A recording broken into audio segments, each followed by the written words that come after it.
961 मतदाताओं वाला ये वार्ड नगर पंचायत वलीदपुर के 16 वार्डों के क्रम में प्रथम स्थान रखता है। अर्थात आज हम उपस्थित हैं नगर पंचायत वलीदपुर के वार्ड नंबर 1 में। यदि हम बात करें नगर पंचायत वलीदपुर के इस वार्ड नंबर 1 के भौगोलिक स्थिति की, तो ये नगर पंचायत वलीदपुर के दक्षिण में स्थित है। यदि हम बात करें इस वार्ड के सीट के आरक्षण की, तो पिछली बार ये अनुसूचित जाति की महिला आरक्षण की श्रेणी में थी। पिछले निकाय चुनाव में 677 मत डाले गए थे, जिसमें से वैध मतों की संख्या 655 थी। 655 मतों में से श्रीमती प्रीति भारती जी ने 333 मत अपने पक्ष में करते हुए सभासद के पद का ताज अपने सर पे रखा था। समय का पहिया घूमता गया और उनका कार्यकाल खत्म होने की कगार पे है और निकाय चुनाव की घोषणा बहुत जल्द होने वाली है। तो इसीलिए वार्ड नंबर 1 का हाल जानने के लिए हम आपको मिलवाना चाहेंगे उस वार्ड के सभासद प्रत्याशी, काफ़ी युवा प्रत्याशी बशीर अहमद साहब को। सबसे पहले हम आपका अपने YouTube चैनल यूनिटी वर्ल्ड पे बहुत बहुत स्वागत करते हैं। आपका बहुत बहुत शुक्रिया अदा करते हैं, धन्यवाद। बातचीत का सिलसिला शुरू करने से पहले सबसे पहले हम चाहेंगे कि आप अपने बारे में थोड़ा बताएं। मेरे बारे में तो जनता जानती है और बाकी मेरे बारे में जानने के लिए हमारा नाम है बशीर अहमद कुरैशी और हमारे पिताजी का नाम है सगीर अहमद कुरैशी। सबसे पहले अगर हम बात करें इस वीडियो को शुरू करने के लिए, बातचीत का सिलसिला शुरू करने के लिए, तो हम आपसे सबसे पहला सवाल यही करेंगे कि राजनीति के क्षेत्र में, सभासदी के क्षेत्र में आने की सबसे बड़ी वजह क्या थी? आपकी खुद की इच्छा थी राजनीति में आने की, या फिर गांव मोहल्ले के लोगों ने आपको प्रोत्साहित किया और सपोर्ट किया कि आप राजनीति के क्षेत्र में आए? राजनीति के क्षेत्र में मुझे आने के लिए किसी ने कहा नहीं है। मैं लोगों का दुख दर्द देखा और मुझे दुख दर्द मैं सहने काबिल नहीं रहा। उनका दुख दर्द बांटने के लिए मैंने राजनीति में आए और लोगों ने मेरा सपोर्ट किया और आज हमारे साथ में सब लोग हैं। अच्छा, तो आप, जैसा कि आपने कहा कि आप लोगों के दुख दर्द और हालात को देखकर उनकी सेवा करने के लिए राजनीति के क्षेत्र में कदम रखे हैं और लोगों का समर्थन भी आपके साथ है। आपसे ये पूछना चाहेंगे कि जब हमने आपको अपने चैनल पे बुलाने के लिए आपसे संपर्क किया, तो आपके दिल में या मन में किसी भी तरीके की घबराहट या फिर डर पैदा हुआ कि अबे मैं वहाँ पे जाऊँगा तो क्या बोलूँगा, कैसे बोलूँगा? क्योंकि अक्सर हमने ऐसा देखा कि बहुत से प्रत्याशियों से हमने संपर्क किया, लेकिन वो यहाँ पे आने के लिए तैयार नहीं थे। तो हम आपसे ये जानना चाहते हैं कि वो डर है या फिर कोई और चीज़ है जो यहाँ पे लोगों को आने नहीं दे रही है? मेरे अंदर ऐसी कोई डर नहीं है और आपने मुझे बुलाया, मैंने आपसे कहा कि ठीक आ जाएंगे और हमने आपके यहाँ आए और जब बुलाओगे हम आते रहेंगे। हमें इससे कोई घबराहट या घबराने की बात नहीं है इससे। चूँकि अगर हम आपको ऐसे उम्र के हिसाब से देखें तो आप काफ़ी युवा हैं और ये जो चुनाव आप लड़ रहे हैं ये आपका पहला चुनाव है। हालांकि तैयारी आपने पिछले निकाय चुनाव में भी की थी, लेकिन जो सीट का आरक्षण था वो अनुसूचित हो गया था, अनुसूचित और महिला आरक्षण की श्रेणी में चला गया था। आप चुनाव नहीं लड़ पाए थे। मान लीजिए इस बार भी अगर महिला जो सीट है आरक्षित हो जाती है, तो आप क्या करेंगे? अपने राजनीतिक करियर को यहीं पे रोक देंगे या फिर आगे आने वाले वक्त के लिए तैयारी करेंगे? अगर इस बार भी सीट अछूत हो जाएगी तो आगे के आने वाले वक्त की इंतज़ार रहेगा और तैयारी करेंगे और रहेंगे मैदान में। मौका मिलेगा लड़ने का तो लड़ेंगे भी। आपका जो जज्बा है काबिल तारीफ़ है। आप मैदान से भागने वालों में से नहीं हैं, जैसा कि आपने कहा। आने वाले चुनाव का मान लीजिए इस बार सिर्फ महिला आरक्षित हो, तब आप क्या करेंगे? खुद जल्दी में शादी करेंगे या फिर कोई और महिला है जिसका नाम आप डालेंगे?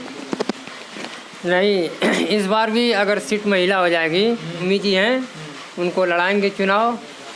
देखिए, किसी भी काम को शुरू करने का कोई ना कोई मकसद होता है, कोई रीज़न होता है, कोई वजह होती है किसी भी काम को करने के लिए। तो आपने जो राजनीति के क्षेत्र में ये कदम रखा है, इसके भी पीछे कोई रीज़न होगा। तो हम जानना चाहेंगे कि वो रीज़न कौन सा है। क्या आप वर्तमान सभासद के कार्यों से खुश नहीं हैं, या आपकी दिली इच्छा है कि मैं भी आगे चल के एक नेता बनूं? मैं जो हमारे इससे पहले जो सभासद जी हैं उनसे मतलब कुछ हुआ नहीं है 5 साल में, इसलिए मैं खुद मैदान में आया हूँ कि लड़ेंगे और लड़ने के बाद जनता साथ देगी और जीतेंगे और काम करेंगे। उनको जिताने के बाद हमारे क्षेत्र में कोई काम नहीं हुआ, हमारे वार्ड में। यही इसी को देखते हुए हमने भी मतलब हिम्मत बढ़ाया और मैदान में आए। जीतेंगे, जनता की सेवा करेंगे, उनके लिए काम करेंगे। तो अगर हम बात करें वार्ड के समस्याओं की, तो समस्याएं तो बहुत हैं। बिजली की समस्या है, रोड की समस्या है, और भी बहुत समस्याएं हैं। तो आपके हिसाब से कौन सी ऐसी समस्या है जिस पे आप सबसे पहले काम करना चाहेंगे? सबसे बड़ी समस्या ये है कि हमारे यहाँ रोड गड़बड़ बहुत बेसी है, और सबसे पहले रोड को सही किया जाएगा, और रोड सही हो जाएगा, लोग को आने जाने में दिक्कत नहीं होगी। और सबसे पहले वही चीज़ है। अभी बारिश हो जाती है, आदमी लोग आते जाते हैं, कीचड़ रहता है, उसमें गिरते हैं, तो उसको पहले बनवाना है। और रह गया मतलब जो बिजली का सिस्टम है, उसको भी मतलब बिजली अगर गड़बड़ाएगी तो बिजली बनवाने के लिए हम 24 घंटा जनता की सेवा में रहेंगे। हमारी एक ऑफिस होगी, वो आएंगे हमारे ऑफिस में, हमसे बात करेंगे, हर वक्त 24 घंटा उनके साथ रहेंगे और बिजली का काम करेंगे, करवाएंगे, बनवाएंगे उसको। जैसा कि आपने कहा कि अगर आप सभासद बनते हैं तो आप 24 आवर में 24 घंटे साल के 12 महीने आप उपलब्ध रहेंगे जनता के लिए। तो ये जो आप बात कर रहे हैं, क्या ये वर्तमान सभासद के लिए अभी ऐसी चीज़ नहीं है? मतलब आप जब अपने सभासद से मिलना चाहते हैं, मान लीजिए किसी काम के लिए, तो क्या उनसे बराबर मुलाकात नहीं हो पाती है? 5 साल में उनके वहाँ एक मरतबा गए हैं, और बाकी तो मतलब उससे मुलाकात ही नहीं होती है। वो जब से जीते हैं हमारे इधर मोहल्ले में आते ही नहीं हैं, उधर ही से आते जाते हैं। और उनका हक है कि वो अपने क्षेत्र में आएँ और लोगों की हाल चाल लें और देखें सुने, मतलब किस चीज़ की कमी है, किस चीज़ की कमी नहीं। वो हमारे क्षेत्र में आते नहीं हैं, इसीलिए कि हमको मैदान में आना पड़ा। अब जैसा कि आप देखते होंगे कि हमारी राजनीति में, यहाँ की राजनीति में, भारतीय राजनीति में देख लें, जो बड़े बड़े चुनाव होते हैं वो कई मुद्दों पे लड़े जाते हैं। मान लीजिए खुद के मुद्दे, मान लीजिए जैसे कि वो जनता का वोट पाने के लिए धर्म की राजनीति करते हैं, कुछ जाति की राजनीति करते हैं, कुछ लोग अगर बात करें तो धन का इस्तेमाल करते हैं, वोट खरीदते हैं। तो अगर मैं बात करूं कि वो जनता का, अपने वार्ड की जनता का वोट पाने के लिए आप तन मन धन, इन तीनों में से सबसे बेहतर किसे मानते हैं? इन तीनों में से सबसे बेहतर ये हम मानते हैं कि अपने तन और मन से हमारा साथ दें और हमारे साथ में रहें। इन तीनों चीज़ों में से आप तन और मन को बेहतर मानते हैं, और धन का इस्तेमाल आप वहाँ करेंगे जहाँ किसी गरीब मज़दूर को काफ़ी आवश्यकता हो, वहाँ आप इस्तेमाल करना चाहेंगे। मैं आपसे ये पूछना चाहूँगा कि जैसे आप तो सभासद के प्रत्याशी हैं, ठीक, तो हमारे नगर पंचायत में जो नगर अध्यक्ष के पद पे चुनाव लड़ रहे हैं, चेयरमैनी के पद पे जो लोग चुनाव लड़ रहे हैं, तो उनमें से सबसे फेवरेट आपका कौन सा है? किसे आप बहुत अच्छा नेता मानते हैं? जो हमारे नगर पंचायत के जो प्रत्याशी हैं, चेयरमैन पद के प्रत्याशी जो हैं, हम भी मतलब एक अपना चुनाव लड़ रहे हैं, सभासदी का चुनाव लड़ रहे हैं। इसीलिए इसी को मतलब मद्देनज़र रखते हुए मैं किसी को मतलब कुछ कह नहीं सकता हूँ। बाकी तो जो हैं सब लोग अपने लोग हैं, अपने भाई हैं, इसीलिए किसी को बुरा भला मतलब नहीं कहना चाहिए हम लोगों को। नहीं, बुरा भला कहने की बात नहीं थी, मतलब बस हम आपसे ये पूछ रहे थे कि उन सभी चेयरमैन पद के प्रत्याशियों में से सबसे फेवरेट कौन सा है आपका, जो आपको पसंद हो? और अगर आप जवाब नहीं देना चाहते, आप उसे प्राइवेसी के रूप में रखना चाहते, तो कोई बात नहीं, अच्छी बात है। अब हम आपसे थोड़ा सा ये पूछेंगे कि मान लीजिए पिछले निकाय चुनाव में वार्ड नंबर 1 से 5 लोग मैदान में थे और लड़ाई जो है अगर देखा है तो एक तरफा थी, क्योंकि प्रीति भारती ने 50% से ज़्यादा वोट अपने हक में किया था और लड़ाई को एक तरफा बना दिया था। तो इस बार कितने प्रत्याशी मैदान में हैं और आप किस तरीके की लड़ाई की उम्मीद करते हैं? इस बार 6 लोग हैं मैदान में और लड़ाई मजबूती से लड़ी जाएगी। अब हम आपसे ये पूछना चाहेंगे कि हमारे चैनल पे जो हम ये काम कर रहे हैं, ये जो एक नई पहल शुरू किए हैं, इसके बारे में आप क्या कहेंगे? मतलब ये आपको कैसा लगा हमारा काम? आपका काम हमें बहुत अच्छा लगा। इसलिए अच्छा लगा कि आपके ज़रिए हमारी बात और लोगों की बात आगे तक पहुंच सकती है और लोगों की जो बात रहेगी आगे पहुंचेगी तो गांव के अंदर कोई समस्या होगा तो उसको हल किया जाएगा उसके ज़रिए। आप कोई ऐसा वादा करना चाहेंगे? मतलब मान लीजिए आप निकाय चुनाव का जब रिज़ल्ट आएगा, मान लीजिए आप सभासद पद के उम्मीदवार घोषित हो जाते हैं, आप जीत जाते हैं, तो समय से पहले आप कोई ऐसा वादा करेंगे जो चुनाव जीतने के बाद आप उसे पूरा करें? ऐसा वादा अभी हम नहीं करेंगे। चुनाव लड़ेंगे, चुनाव जीतेंगे, चुनाव जीतने के बाद भरसक जनता की सेवा करेंगे। जहाँ तक मतलब हमसे होगा हम उनके साथ रहेंगे और हर वक्त साथ रहेंगे। ये जो चुनाव में लोग आते हैं कह देते हैं ये कर देंगे वो कर देंगे, ये सब फालतू की चीज़ है। चुनाव जीतो और जीतने के बाद जो करना है उसको करो। चुनाव जीतने से पहले कोई वादा नहीं करना चाहिए। वादा जीतने के बाद पूरा होता ही नहीं है।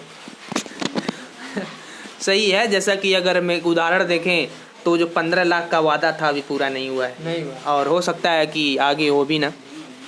तो आपका फंडा ये है कि चुनाव से पहले जो वादे किए जाते हैं वो पूरे नहीं होते? नहीं होते। चुनाव से पहले जो वादे होते हैं वो पूरे होते ही नहीं, वो एक जुमला रह जाता है। जुमला रह जाता है, वो पूरा होता ही नहीं है। वो वोट लेने की एक साजिश कह लें, वोट लेने की, वोट प्राप्त करने की। चलिए, आपसे बात करके हमें बहुत अच्छा लगा और हम आपका बहुत बहुत शुक्रिया अदा करेंगे कि आपने हमें हमारे चैनल पे अपना समय दिया। उसके लिए हम बहुत बहुत धन्यवाद पेश करेंगे और उम्मीद करेंगे कि आप ईमानदारी के साथ जो आपका इस समय जो जज्बा है उसी जज्बे के साथ वो चुनाव जीतने के बाद भी आपका वही जज्बा रहे। जनता की आप जो सेवा करने का जो जज्बा आपके अंदर है वो चुनाव जीतने के बाद भी रहे। आप ऐसा काम करें कि उसके बाद वाले निकाय चुनाव में आपको किसी से कहने की ज़रूरत न पड़े। जनता आपके काम को देख के दोबारा आपको, मैं तो आपको ये कहूँगा कि इस बार आप सभासदी दीजिए, अगली बार अगर आपका कोई बड़ा लक्ष्य हो, चेयरमैनी का लक्ष्य हो, तो उसको भी आप देख सकते हैं। मेरा ये लक्ष्य है कि इस बार मैं सभासदी जीतूँगा और जनता के बीच में जाऊँगा, जनता की सेवा करूँगा और ऐसा कोई काम नहीं करूँगा कि मतलब अगले 5 साल में हमें चुनाव लड़ने में दिक्कत हो या परेशानी हो। काम वैसा करेंगे कि जनता हमसे खुद आकर कहेगी कि मतलब आप चुनाव लड़िए, और लड़ेंगे और उस बार भी चुनाव जीतेंगे तो आगे मतलब लक्ष्य मतलब चेयरमैनी की तैयारी किया जाएगा। चलिए, आपके इरादे तो मजबूत हैं। अब हम बातचीत का सिलसिला यहीं पे ख़त्म करना चाहेंगे और मैं आपसे गुजारिश करूंगा कि हमारी जो जनता हमें वीडियो के माध्यम से देख रही है, आप उनसे थोड़ा गुजारिश कर दें कि यदि हमारा काम उनको पसंद आ रहा है तो हमारे चैनल को सब्सक्राइब करें, लाइक करें और शेयर करें। नेटी वर्ड को लाइक करें और शेयर करें।